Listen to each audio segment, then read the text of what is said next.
Hello. Okay, I've got an idea for a video and I kind of want to run with it, so I'm just gonna do it and see how it works out. Um, I think there's a good environment because now we don't have Pixelborn and things like that. People might just not know on what's commonly played in lists, especially if you're not someone who makes their locals every weekend and you don't get to watch a lot of the online content. Or you get to sit in the threads as well, like in the 20 lore and stuff like that. So you might just sort of fall out of favor of what's actually expected or what's commonly seen in lists. And I thought I'd start with RP, and I'd look at No I'm Not's deck because he's sort of like the GOAT and he just has a lot of followers. And he's got quite the social media aspect for it as well. So I think if someone was definitely to net deck RP, they would look at the majority of the time they would look at No I'm Not's lists. And there's also a list as well that I've just been playing personally because I've just always had favor in playing RP. I'm gonna get rid of that. I've always had sort of interest in RP, and just I like the deck, and it's one that I might even play competitively at summer events. So it's one that I've net decked. So straight away, he's got one customer there, with me wanting to play the list. So yeah, looking at it, it might look different from a set 4 one. As I say, I'm trying to approach this as you might not know much about where RP is at in set 5. The only real addition to the deck has been the library from set 5. That's the only card they've really added in there. And at the end of set 4, we saw a lot of builds going away from playing Beaking Undisputed and Lady Tremaine and just going for Sisu. I think that's mainly so you can just race lore for a lot of matchups, and Sisu was played down to do board wipes. And I think as well that was the Ed Tech from Fort Worth, and that was mainly for green steel. But it's also just generally a good card, and I think into a steel song meta, it's a good card. It does a lot of work. It can be a scenario where you do an entire board wipe sometimes. And then you've got Medusa as well to control the board. But I think overall, when you go to a bigger regional event or maybe a store champs, the RP lists will tend to look like this. As I say, I don't speak in absolutes because I can't speak in absolutes. I can't say this is exactly what it is, but I think majority of the time you're going to end up seeing a list very similar to this. But also to mention, not everyone I've seen is playing Flynn builds. This is just coming from me playing a lot in the environment, and I spent a lot of time on ink decks, and I spent a lot of time in 20 lore threads. So I'm just trying to like convey that information for people in a sort of a bite-sized chunk in this video.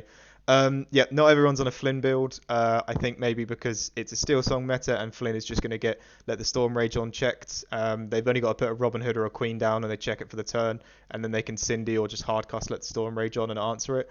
Into RB, I think is the only time Flynn is really shining very much, because they've a lot of them cut the Pegasus and the Gaston, so they are just basically ramping to 3 and playing.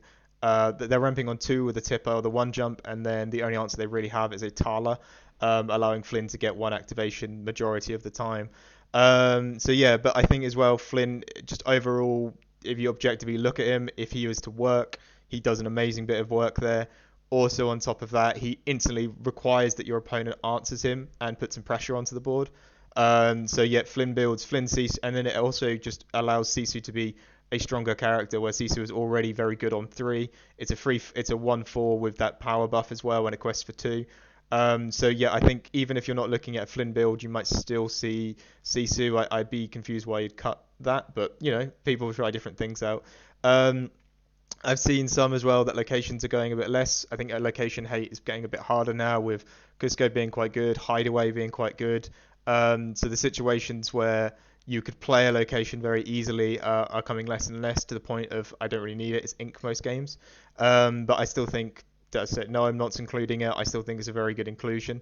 And another thing to mention about is the 1-drop slots sort of does differ between some people.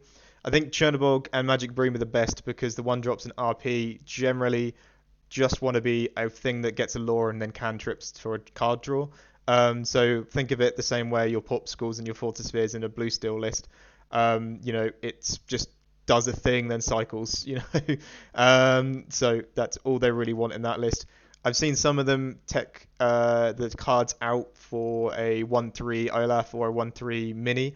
This is mainly so it'll buff the Fox or the Crab and give that more sort of reason, because into Steel Song, if you play something that has 1 or 2 health on turn 1, the likelihood of that surviving or doing any work is pretty low.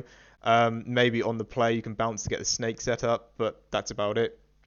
So a lot of them have been changing it for that. But I see a lot of people pulling back from that and just buffing Medusa, because in that matchup, the way you turn the corner is mainly you Medusa something big, like a Robin Hood or an Ariel. You Medusa their Singer, like even Naveen. And then you sort of just continuously attack again because you've now slipped the tempo. You've taken out a Singer and you put a 4/4 on board. And then you run away from a B prep, which will reset the board completely and remove all of their Singers. But yeah, this is sort of how RP is sort of being built these days. And as you see, there's not a lot of, like I said, no Tremaines or B Kings in here. The back to 4 B preps. I know at the end of set 4, we saw a lot of people go down to 3 B prepared, but we're back to 4 again.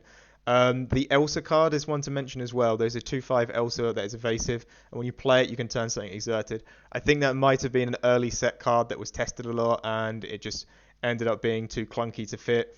RP have had a very tight list for a very long time. You can't really touch the bounce package. You can't really touch Maui. The red lady is sort of filter. You need a 1-drop. You need a 2-drop. Flynn sort of, like I say, in most lists become quite staple. Brawl is just a answer for things. So, and the Queen's Castle as well is just so powered. I think it's hard for me to think that you would want to remove it, but some people are. So they've got quite a tight list as well. They've just had such powerful cards for so long that when you introduce a new card, it has to be so good for you to have a reason to want to remove a other card and put it in there. So yeah, I think this is what you're going to see. So if you were to go to an event or whatever like that, and they turn one ink a red card, play a purple card, I'd highly expect to see this and the sort of the layout of these this build.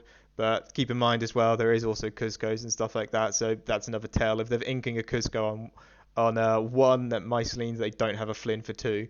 And those are sort of things you can start thinking about just when you play and just get into the environment, because I understand a lot of people just don't really have the time to play now that Pixelborn's gone. So hopefully these sort of videos where I just sort of can talk over what a deck's situation is in each set can give you more game knowledge and just help you out with your games.